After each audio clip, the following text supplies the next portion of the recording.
El Paso, le passage en espagnol, c'est le nom du foyer en train de naître à Neuilly, dans le diocèse de Nanterre. Objectif de l'opération porté par le diocèse, des laïcs et la communauté des filles de la charité de Neuilly, apporter un soutien aux jeunes femmes enceintes, en difficulté ou en détresse. 213 380, c'est le nombre d'interruptions volontaires de grossesse qui ont été vécues par les femmes en 2007, selon les derniers rapports. Un chiffre à peu près stable depuis 10 ans. Alors comment l'Église soutient-elle les futures mères? L'ouverture du foyer El Paso à Neuilly peut-elle être considérée comme une clé pour l'accueil de la vie? Comment ça se passe? Eh bien, on va jeter un coup d'œil aujourd'hui en direct de Nanterre avec 3 invités. Monseigneur Nicolas Brouvet, bonjour. Bonjour. Bonne année. Merci, vous aussi. Merci. Vous êtes donc évêque auxiliaire de Nanterre. Sœur Rosalia, bonjour. Bonjour. Vous êtes supérieure des filles de la charité de Neuilly et c'est donc votre congrégation qui est à l'origine de ce projet. Pour préciser, les filles de la charité sont 20 000 réparties dans 53 pays dans le monde. 93, pardon, petite confusion. Et vous êtes 5 sœurs, donc à Neuilly. À vos côtés, non, alors tout est faux. Je ne suis pas présidente supérieure de la communauté de Neuilly. Je suis simplement une sœur. Une sœur. Qui vient de terminer son service à la communauté. Très bien. Merci de toutes ces précisions. Ophélie Foulon, bonjour. Bonjour. Vous êtes responsable de la mise en place du projet. Vous faites également partie d'une antenne d'écoute des femmes, Choisir la vie. Vous êtes mariée, vous êtes maman de 4 enfants. Vous êtes en attente du 5e qui pointera le bout de son nez a priori au mois de mars. Alors, expliquez-nous comment est né ce projet El Paso. C'est parti de cris de détresse de femmes, c'est ça, sœur Rosalia? Oui. Voyez, il est né en tout premier lieu d'un appel pressant et urgent des jeunes filles enceintes et en état de détresse. Leurs partenaires ou leurs propres parents les ont mises dehors de l'annonce de leur grossesse. Et ces appels répétés ont provoqué la prière et la réflexion de la communauté des filles de la charité des Amazons de Paul qui travaillent à Neuilly depuis plus d'un siècle. Voilà, vous avez entendu ces cris de détresse et vous avez dit, bon, il y a quelque chose à faire, que va-t-on faire? Voilà. Donc, depuis la naissance de l'association où travaillent les filles de la charité, nous avons essayé de répondre aux appels des plus pauvres. En tout premier lieu, des jeunes filles qui venaient travailler, des bébés et des enfants dans l'école, l'assistance aux prisonniers, aux vieilles personnes dans les hôpitaux ou dans leur propre domicile. Et nous sommes à l'année 1989, la maison a dû être refaite pour la mettre vraiment aux normes, et l'école qui servait les enfants immigrés a dû finir précisément parce que l'immigration est devenue quasiment nulle, l'immigration espagnole. Oui. Et cette école, ces bâtiments sont dédiés à une résidence des jeunes étudiantes.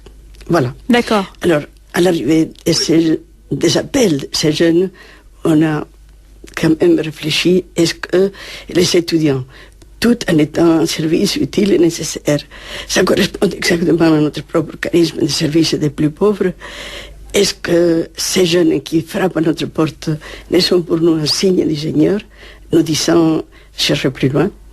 Et quelle réponse peut-on leur apporter à ces jeunes en détresse? Alors, vous avez, je crois, pris contact avec votre évêque, Monseigneur de Cour, Monseigneur Brouvet, évêque auxiliaire de Nanterre. Monseigneur Brouvet, expliquez-nous comment s'est passé tout ça. Je pense que c'est un cri qui vous était déjà, qui vous avait déjà touché avant les sœurs. Je sais que vous étiez venu il y a quelque temps à la radio pour parler des enjeux de la veillée de prière pour la vie que vous souteniez pleinement. Donc c'était en juin dernier ou en mai, je ne sais plus exactement. Expliquez-nous ce qui se passe. Oui, en fait, le projet, il est né quand j'étais curé de Saint-Pierre de Neuilly, donc curé de la communauté des sœurs. Et les sœurs sont venues me voir. Et on a parlé de ça entre nous. Et donc là, on a rejoint... Ça s'est d'abord fait en paroisse, en fait.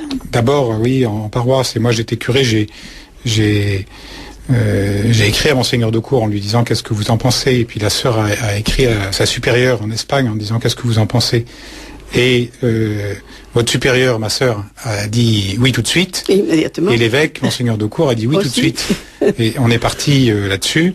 Alors ça a été un peu long parce que... Alors c'était en quelle année ça? C'était il y a 3 ans. Et ensuite, on savait pas trop comment faire. Administrativement, quel serait le statut du foyer. C'était compliqué, on a fait des demandes, ça a été refusé. Voilà, c'était compliqué. Et puis tout d'un coup, disons que les nuages sont partis, le ciel s'est éclairci.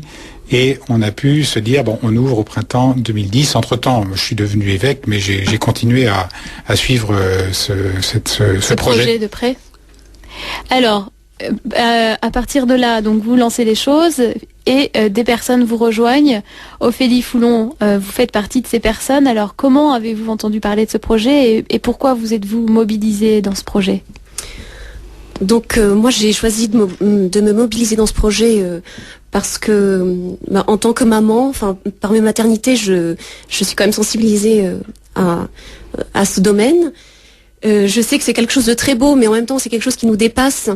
Et je sais aussi que effectivement l'accueil de la vie, l'accueil d'un enfant peut faire peur, surtout à l'annonce de la grossesse, et que c'est vraiment là qu'on nous demande d'agir, et les femmes ont besoin de notre aide à ce moment-là en fait.